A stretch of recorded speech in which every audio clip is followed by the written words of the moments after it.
Okay, are we live? Looks like we are live again. Hello, everybody. This is Aman again, CEO of Sandram. And in today's video, I'm going to talk about a topic that eats away millions and billions of dollars. I would be surprised every single year from software companies. And what is the problem? A lot of times when you work with engineers, especially as a non-technical person, and you introduce a project that, by the way, I'm sorry if you can hear the dogs barking on the streets. It's about 5:30 a.m. in the morning, and so for some reason the dogs just go crazy. But anyway, a lot of times when you pull up a project for engineers to work on, they have to estimate how long it will take them, right? And it turns out engineers are terrible at estimating that project time duration, or how long each milestone will take, or even how to break up the project into milestones. Okay, and a lot of projects fail because of that reason, and a lot of people get burned because of these terribly off the mark estimates, right? So here's my best advice on how to mitigate that risk, right? You can never have 100% accurate time estimate. Like, it's kind of hard to have a 100% accurate time estimate with a project. You always need some buffer, but even with that, like, here's some advice on how to mitigate that, right?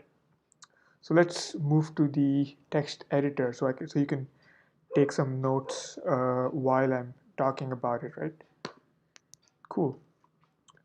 So here's the number one, right?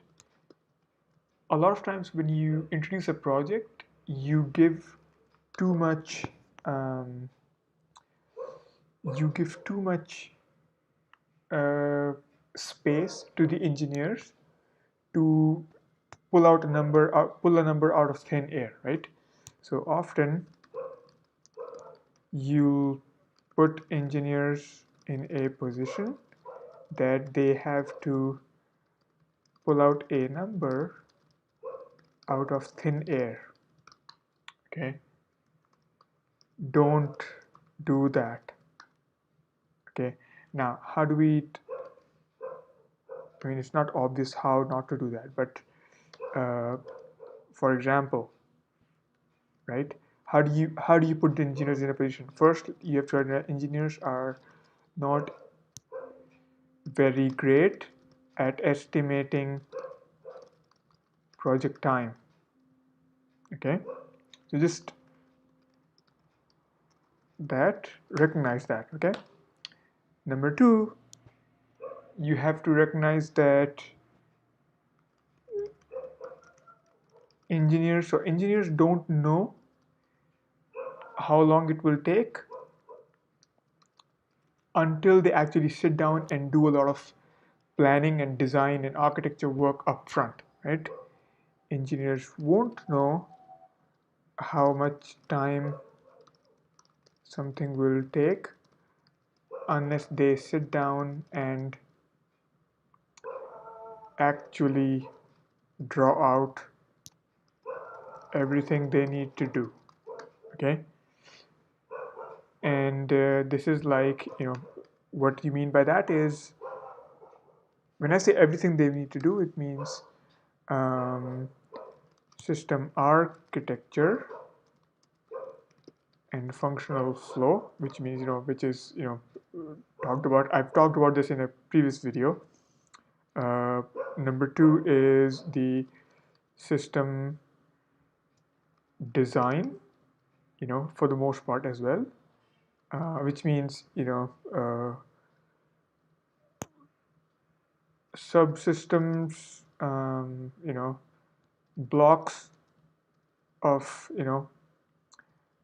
blocks of functionality, inputs and outputs, etc. Right? And then they can, so once they have drawn up the system architecture and the functional flow, and by the way, you always need exhaustive set of high-level requirements, both functional and non-functional. I've talked about both of these in a prior video on non-functional requirements and functional requirements. So be sure to watch that. Functional flow, okay, I haven't really introduced that yet, so I'm not gonna code this in this video. Or actually I will, maybe you'll find it in a future video by the time you're watching this, it might already be online, okay? System design, high-level requirements, um, testing strategy, or high level, of course, right? um, so these are like the high level things that engineers need to already plan before they can decide how long something will take, right? So do not allow ask or allow engineers to quote you an estimated time unless they have you know uh, spent some time um, you know figuring out the above. Okay, it's just going to be counterproductive. You're going to be, or else it be counterproductive. Let me drop to your goals, right? You'll get a bad estimate.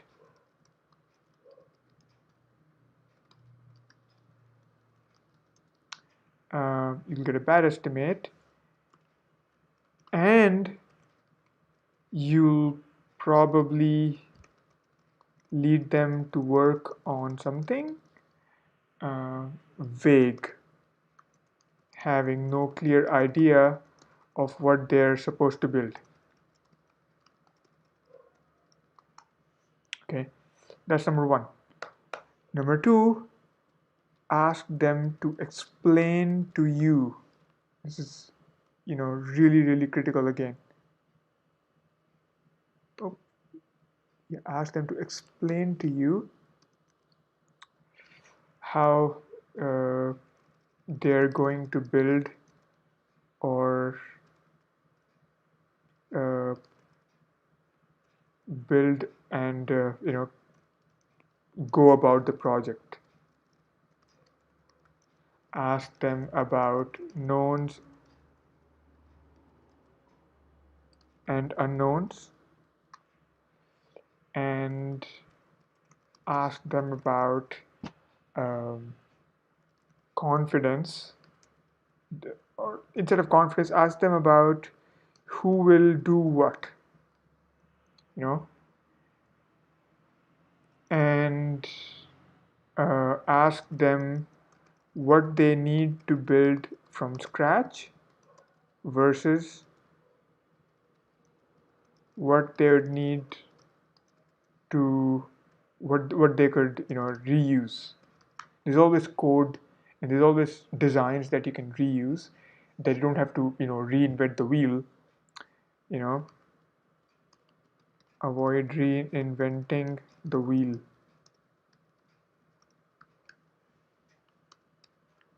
Okay, so these are some notes on what you need to be taking care of when you're asking engineers to give you a time estimate. And once they've done this homework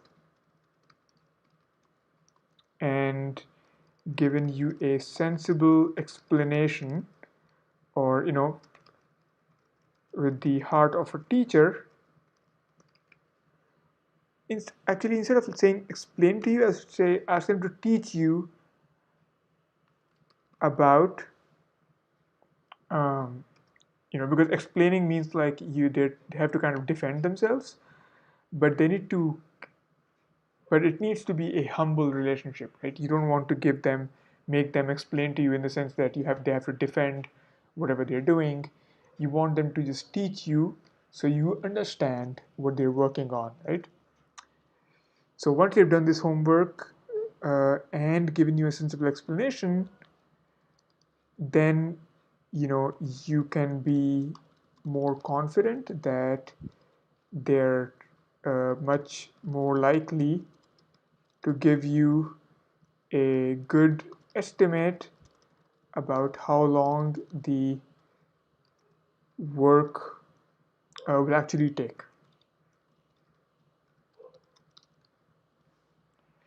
And there you go. That is my high-level advice on this topic.